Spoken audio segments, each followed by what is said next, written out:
हो गया चलो। चलिए चलिए देखिए, सबसे पहले हम लोग जानेंगे कि मान लीजिए हमारे शरीर में यदि अगर खून बनता है तो खून सबसे पहले अशुद्ध होता है। तो जो अशुद्ध खून होता है वो किस प्रकार से हमारे हृदय तक जाती है और हृदय से कहाँ पर जाने पर वो शुद्ध बनता है, उसके बाद में कहाँ से शुद्ध रक्त का प्रवाह होता है हमारे पूरे शरीर में, आइए हम लोग उसके बारे में आज जानते हैं। सबसे पहले देखिए, ये जो चित्र बनाया है ना वो बोर्ड पर, वो हृदय का चित्र है। किसका चित्र है? हृदय का चित्र है।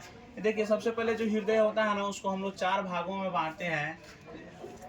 पहले वाला का नाम जो होता है दाया अलिंद होता है, दूसरिका का जो नाम होता है दाया निलय होता है, इधर वाला का जो नाम होता है बाया अलिंद होता है, इधर वाला का जो नाम होता है बाया निलय होता है।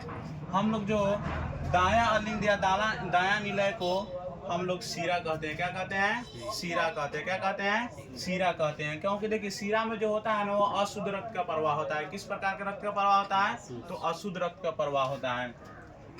मान लीजिए यहाँ पे जब अशुद्ध रक्त का प्रवाह होता है तो पूछेगा आपसे ऑब्जेक्टिव में कि बताइए कि मतलब कि धमनी या सीरा में से दोनों में से किस में अशुद्ध रक्त का प्रवाह होता है, तो आप लोग कहिएगा कि सीरा में। किस प्रकार का रक्त का प्रवाह होता है? तो अशुद्ध रक्त का प्रवाह होता है। तो हमारे पूरे शरीर का जितना भी अशुद्ध रक्त होता है ना, सबसे पहले महाशिरा के रास्ते, किसके सहारे?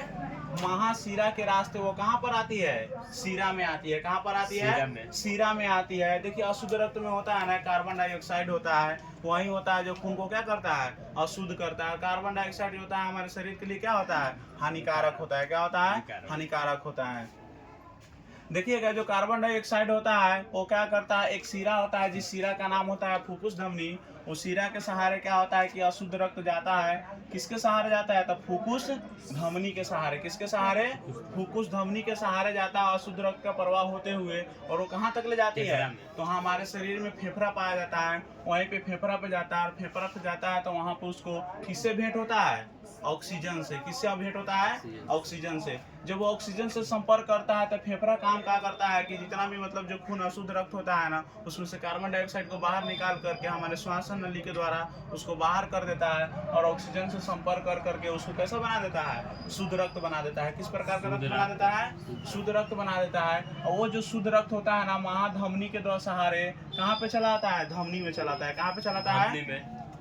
आज के बाद आपसे पूछेगा कि बताइए कि किस शिरा में शुद्ध रक्त का प्रवाह होता है, तो कहिएगा धमनी। किस शिरा में? धमनी। धमनी में किस प्रकार का होता है? शुद्ध रक्त का प्रवाह होता है। किस प्रकार का रक्त का प्रवाह होता है? शुद्ध रक्त का प्रवाह होता है। और जब शुद्ध रक्त बन जाता है तो ये क्या करता है हमारे पूरे शरीर में इधर उधर परिवहन करने के लिए, गमन करने के लिए वो किसका सहारा लेता है? तो फुफ्फुस शिरा का लेता है। किसका लेता है? फुफ्फुस शिरा का सहारे। फुफ्फुस शिरा के सहारे क्या होता है हमारे पूरे शरीर में किस रक्त का प्रवाह हो जाता है? शुद्ध रक्त का प्रवाह हो जाता है। चलिए, थैंक यू इतना ही कहने के लिए।